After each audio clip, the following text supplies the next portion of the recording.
Hey everybody, hope you're all doing well. In today's video, we're going to go over this 10.62R trade that I shared amongst the community. We're going to break down my reasoning behind it, how it was executed, and what was required in order to hold it to its full potential. So as you can see, we're on the 4-hour time frame. I mentioned recently that I'm going to be only focusing on the 4-hour and the 15-minute time frames for the foreseeable future. I want to perfect my higher time frame strategy. I'm no longer using the 1 minute, the 5 minute, etc. Just because of my lifestyle at the moment and what I want to adapt to. So the overall analysis on this pair was based on the 4-hour time frame. Clearly bearish order flow. We're in a very clear downtrend. Not much to explain there. Now, in terms of POIs, we have 4-hour POIs, two major ones right here. The reason those are highlighted is obviously they broke structure very impulsively. So we had a structural break here, very impulsive break to the downside, creating imbalance as well. And the same thing occurred right around here. I'm not going to bother marking it because it's just going to get too cluttered. It's hard to see the lows and the highs on the 4-hour time frame sometimes. But regardless, that was a strong POI, created a very impulsive candle that broke structure to the downside. And so this area here was my first point of interest. I had this here just marked out anyways in case price broke through this 4-hour level and reached here instead. But let me go back to the Discord community because that's where I initially posted the analysis. So here it is. At that current time, price was right around here. Let me see if I can use the replay tool to bring it back to that exact candle. I believe it was this one here. So let's see.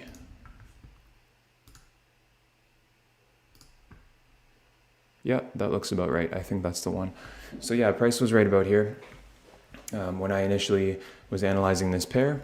So given the fact that we've already established the trend is to the downside, I'm looking for bearish continuation, obviously, but only after we react to one of these zones, right? So in the meantime, instead of just sitting and waiting, what we can do is take advantage of the fact that we have a good understanding that price is going to reach at least this zone first, right? So with that being said, we can then drop down to the 15-minute time frame and take bullish trades until we reach this 4-hour zone. So that's exactly what I did. So going to the 15-minute time frame analysis, this is what I was looking at. So I'm not going to bother messing around with the replay tool too much because it's going to take a long time for me to find this exact point in price. So we'll just use this image as a reference instead. So I used the SMC indicator by Sonar Lab to locate my points of interest on the 15-minute time frame. And I set the indicator to buys only. So let me show you what that looks like briefly. So if we turn on the indicator, there's a setting right at the top that says position type. You can set it to both, or you can set it to buys, you can set it to sells. So I set it to buys just so it didn't show me any bearish order blocks, any supply zones. It only showed me the demand zones. So these were the two that popped up immediately. Of course, one was the extreme, which was way down here, and then we had a higher up one that I labeled as possible inducement because it wasn't responsible for breaking any structure. The indicator labeled a minor break of structure right here because price broke through that level. But overall, I didn't create a new swing high. It would have had to surpass this level here to create a new swing high. So with that being said, this isn't a very strong level to choose from. So I disregarded it, labeled it as inducement, and I was focused on this zone down here, especially because we had relative equal lows here, which represents a lot of liquidity. So this was the position I set. I shared this to the Discord community for everyone to see. I just set a buy limit order here. I believe the stop loss was 12.5 pips, which, you know, whoever knows me here, you know that that's a little more than I'm used to. But like I said, I'm trying to adapt to a higher time frame strategy here. So I'm willing to go, 10 to 15 pips or so. Yeah, so in this case, I targeted just the high of the demand zone rather than doing the 50%. I figured this would be more of a swing trade anyways, so I just wasn't too concerned with getting like the best risk reward possible. This was over 10R altogether, so I was more than okay with that. So I didn't want to be greedy and target the 50%. Although in hindsight, the drawdown was significant, as you can see here, once the trade was already progressing. I came actually pretty close, just a few pips away from my stop loss. Miraculously, I was able to remain in the trade, but I certainly was not happy with this entry, to be quite honest. So if I targeted the 50%, it would have looked a lot better. But regardless, my stop loss was placed at a point of invalidation. It was below the low of the demand zone that I was initially targeting. However, with EURUSD, as many of you are aware, it creates a lot of double bottoms, double tops. It's the most traded pair in the financial market altogether. So there is a lot of traps like that. Sometimes it'll just slightly purge liquidity from a low and then take off in the direction that you anticipated. So that's why when I'm trading EURUSD, I always try and extend my stop loss a little bit more just to create a little more room for movement. So with that being said, at this point in time, price was significantly into profit. I did not take any partials and I did not move my stop loss to break even simply because there was no area to do so. So at this point in time, yes, we broke structure, we broke these highs, price was impulsively moving upward. But if I moved my stop loss to break even, that would have been silly because we have a point of interest right here, this bullish engulfing candlestick pattern. That was the demand zone responsible for this impulsive break of structure, right? So given the theory of our strategy, price should retrace back to at least that point and then take off from there, right? So if I were to move my stop loss to break even, I'd be setting myself up for an early exit, which is not okay. So I just left it the way it is, full volume, original stop loss and everything.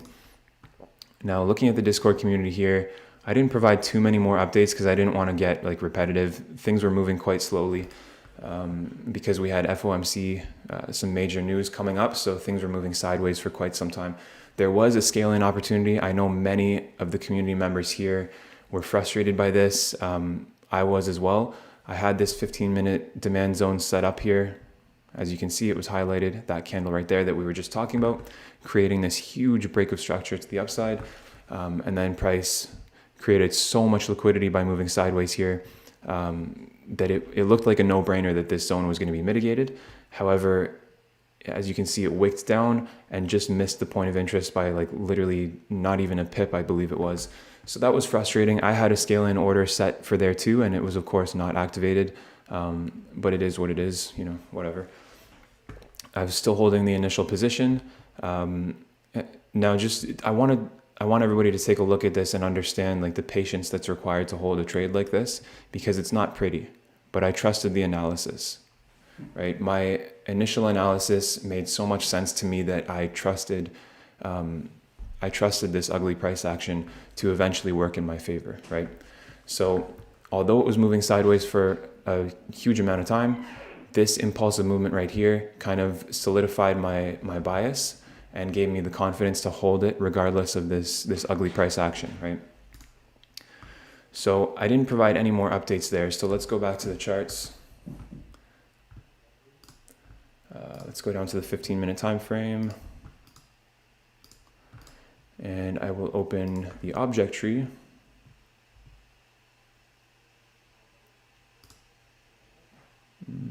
Nope, that's not it.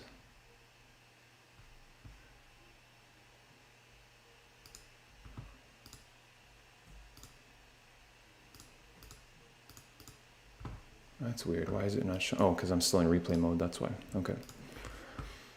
Right. So this was the whole position right here.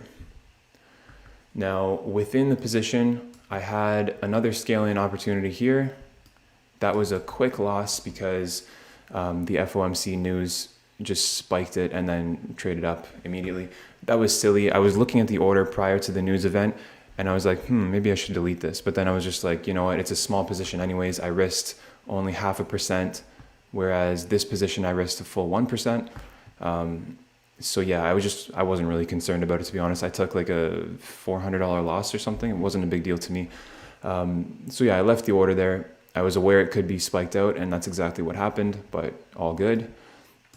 Of course, the news worked in the favor of this trade, so it pushed momentum to the upside, which inevitably hit the take profit. Tapped into the 4-hour zone, which is exactly what I was looking for. And yeah, so it's pretty straightforward. The main purpose of this video is I just wanted to stress the amount of patience that's necessary for taking trades like this. So the whole trade took, let's see, a total of 2 days, 7 hours, and 45 minutes. So almost 3 days. It's hard to classify this as a swing trade, really. Like, that is a pretty quick outcome, but overall, I'm used to taking intraday trades. So this did require me to work on my patience a little bit, especially through the ugly price action that we're seeing here, all the sideways movement. But overall, I trusted the analysis because my 15-minute entry execution was anchored to 4-hour higher time frame analysis, right? And if we look at the 4-hour time frame now, it did exactly what was predicted in the beginning. We mitigated this 4-hour zone, and look at how beautifully we rejected it, and we're now trading away from it. So now that we've seen that rejection, moving forward, we're now in line with, like now the 15-minute time frame is in line with the 4-hour time frame, right? We had this bearish downtrend here. This 4-hour zone was the first point of mitigation that I'd be looking for. So my point is, prior to this mitigation happening, we were able to take advantage of long positions because we knew that it was highly likely price was going to trade into this zone. Now that we have traded into this zone and clearly rejected this zone, we can now look for short positions on the 15-minute time frame. Okay, so it's just simple. We're going zone to zone, following the trend, or going counter trend, but it always has to be anchored to higher time frame analysis.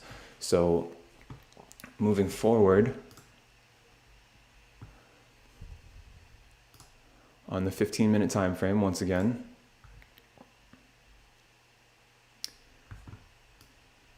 I have this position set up here, and it was based on, let me just turn on the indicator again because it showed me the proper zone. So as you can see, we've rejected the 4-hour higher time frame supply zone, clearly traded away from it. We created a break of structure, another break of structure. I missed this one this morning. Let me show you guys what it looked like. So if I go back in replay mode,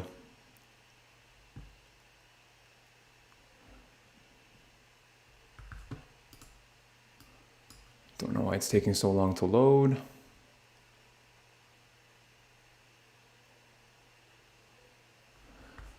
Okay, well, it's okay, there we go. So yeah, I woke up a little late this morning. I was actually in bed when I saw this zone being printed. I just checked my charts quickly. I noticed this zone was printed by the indicator. Now, in hindsight, of course, I should have set up a position like this. But at the time, because I was still in bed, I wasn't at my charts, I didn't feel confident enough to do that. So I just made the risk reward a little more favorable by targeting the 50%. And what happened is we never reached the 50%. It was extremely close. It was tough to watch that happen. Just a couple pips away from the 50% where my order was set, and then price melted away. So that would have presented a really good opportunity. It would have been well into profit right now, but that's okay. So I currently have an order set for this zone, and that was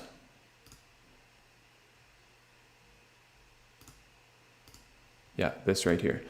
So again, it's set for the 50%, but I'm okay with it at this point. That's fine. There's a big wick on this candle too, so I'd be more interested in it mitigating the body of the candle. So I have it set to the 50%. The target, I know on the 15-minute time frame, it doesn't seem like it makes sense, but if we pop back over to the 4-hour time frame, I'm actually just targeting the 4-hour low. So pretty straightforward. Gives me a good risk reward ratio of 9.7R. So we'll see what happens there. But the point I'm getting at here is that we're now in line with the 4-hour time frame. So now I'm taking a short position, which is pro trend. Okay, so the 10.62R position that I took moving up to the 4-hour zone, that was technically counter trend, but it was based on, you know, a good understanding of higher time frame analysis, market structure, and supply and demand.